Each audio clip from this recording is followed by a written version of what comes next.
I hope you'll pardon me taking a moment to reflect on different random musings and everything we've gone over regarding 5th edition Shadowrun.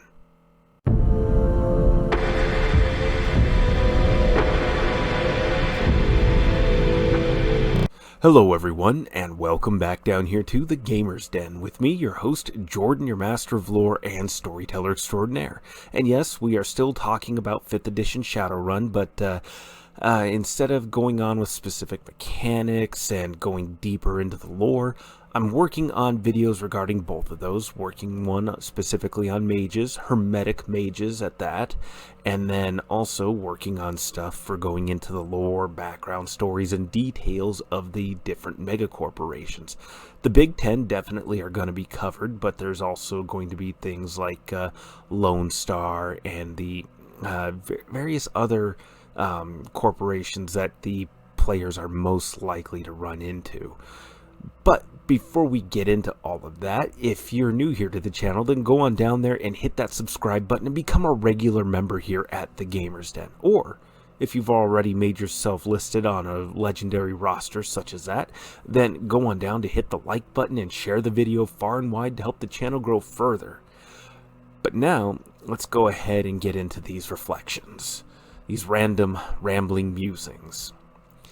So, one of the biggest takeaways for me with Shadowrun, aside from its setting and how much I've gushed about that and just flat out adore it, is the less emphasis on combat that the system has. There's still combat, there's still plenty of that you can do, but it's not a system that works well for massed combat. It works less so than a lot of the D20 system stuff does. But because of that, it has also opened up and placed more of an emphasis on knowledge skills, on different technical skills, social skills, a whole different array of areas where you can literally have a character who has minimal combat training, maybe at most they're proficient with a pistol, but they're, say, a rigger, and they're really good at repairing, setting up different vehicles and drones, and maneuvering and piloting these devices too.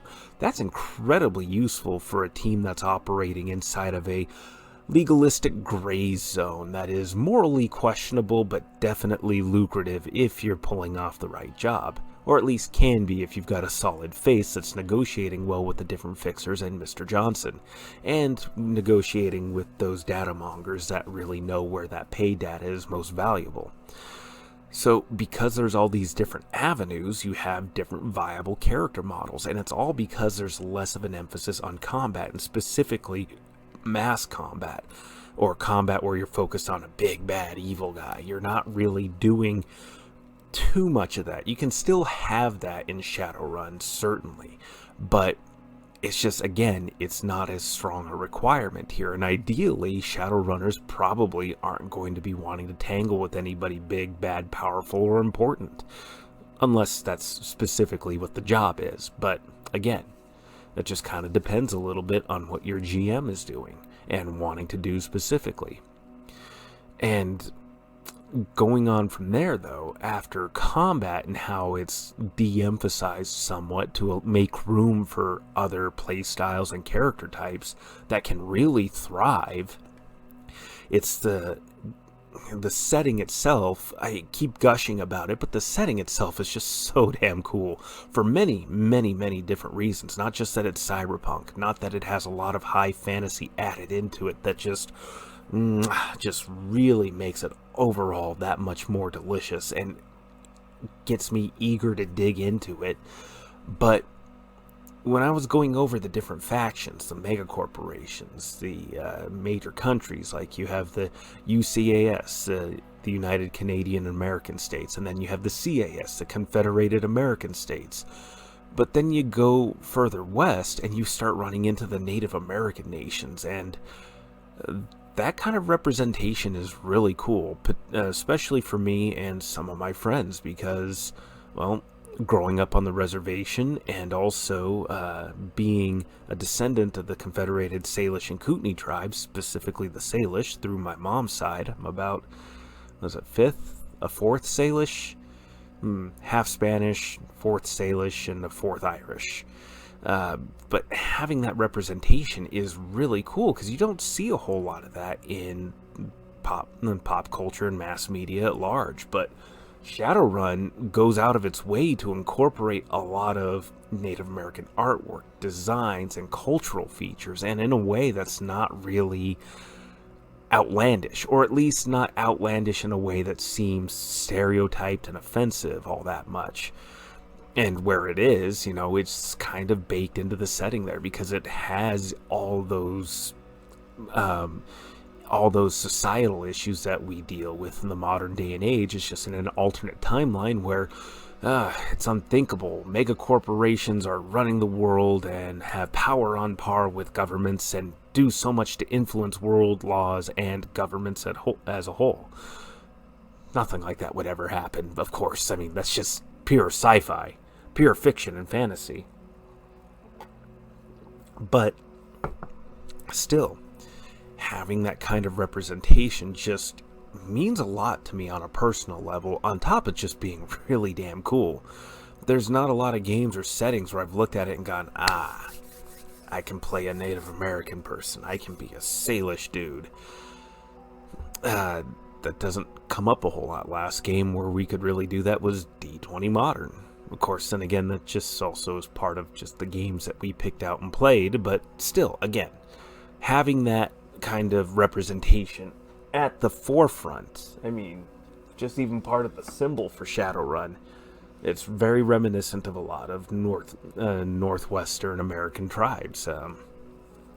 It just, it's meaningful for me personally and just really cool to see. And it incorporates a lot of artistic aspects that you just don't get to see a lot in a lot of other games just because they're not utilized. So it just adds another layer of creativity that I see, at least, and hopefully you see it too, are aware of it, or if you weren't before, you're now more cognizant of it. I think that's just really, really good. And another thing, taking away from rereading on it, as I've run maybe 3 or 4 sessions of Shadowrun, not even different campaigns, just 4 sessions. And that was about as many years ago, 3 or 4 years ago, so I'm having to reread a lot of rules, dig back into the nitty-gritty details, and going over the magic system. Magic is balanced out in a really nice way, too. It can still be horribly broken, and, I mean, it's magic, but compared to a lot of other games, it still is probably balanced out a little bit better, particularly with essence being such a thing. Your essence being very important to being able to access and utilize your magic. Having that reduced by getting a lot of cybernetic augmentations or BioWare augmentations does a lot to keep you from having the best of both worlds, where you have a lot of magic and a lot of cyberware. Pardon me just a moment, folks.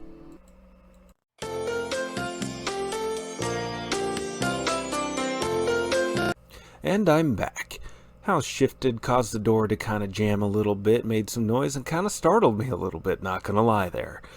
But, where was I? So, okay, best of both worlds with BioWare, cyberware, and having magic. Having those options, those mechanical options, literally, and game rule-wise, does a lot to really help to balance out against players trying to have the best of both worlds there. Not that it can't be done, and not that you shouldn't do it necessarily if it fits your character, or if something happens to your character and you need some kind of a replacement. Well, there's options there, but you do lose access to some of that, to some of your potency as a magic user, and also affects some of your baseline stuff for charisma checks, because the more you get replaced, the less metahuman you are, the more of your humanity and essence that you lose, and you start to dip more from being something recognizable as human and slipping further into the uncanny valley,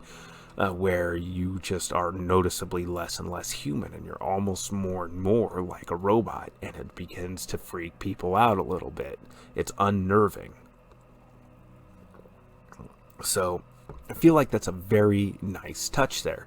But mages are still dangerous enough and can be still broken enough that it's baked into the game that you want to geek the mage first, because you don't know if that mage has a whole lot of combat ability or has a lot of utilitarian spells, mixture of both, whatever it is that they can do.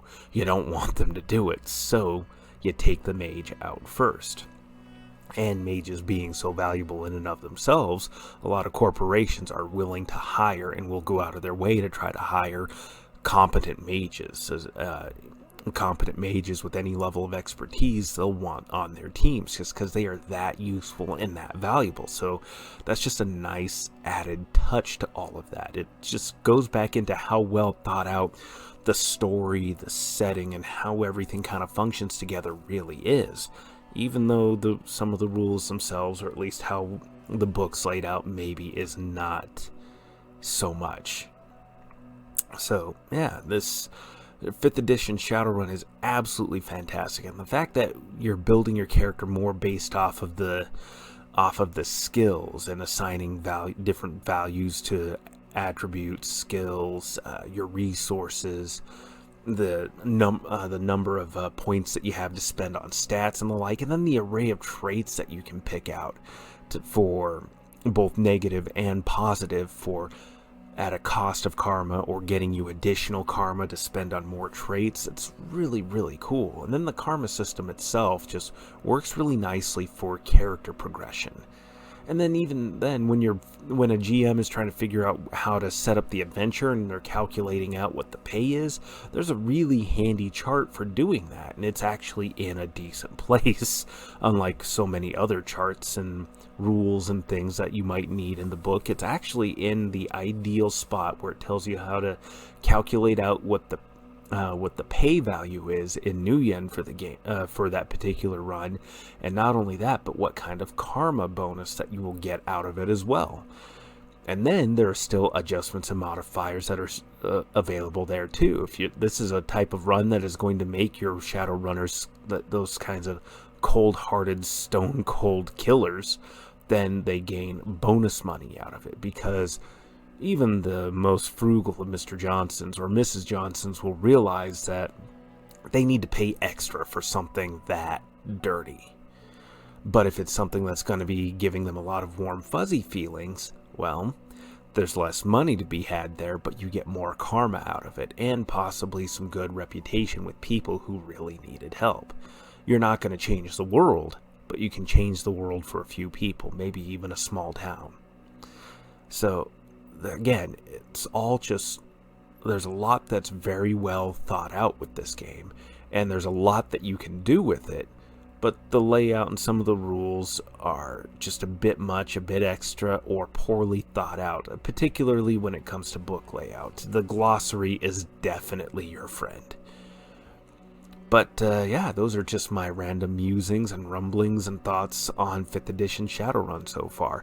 I can't say my perspective has changed much over the years, even though I've only had very little opportunity to run the game. It still is just a wonderfully put together setting. There's a great amount of story and lore to be had there. It definitely is worth picking up and trying out. I don't know much about 6th edition myself. Actually haven't read a whole lot of reviews on it yet, but any system is going to need a little bit of tinkering and work, and certainly I've proven I'm willing to do that.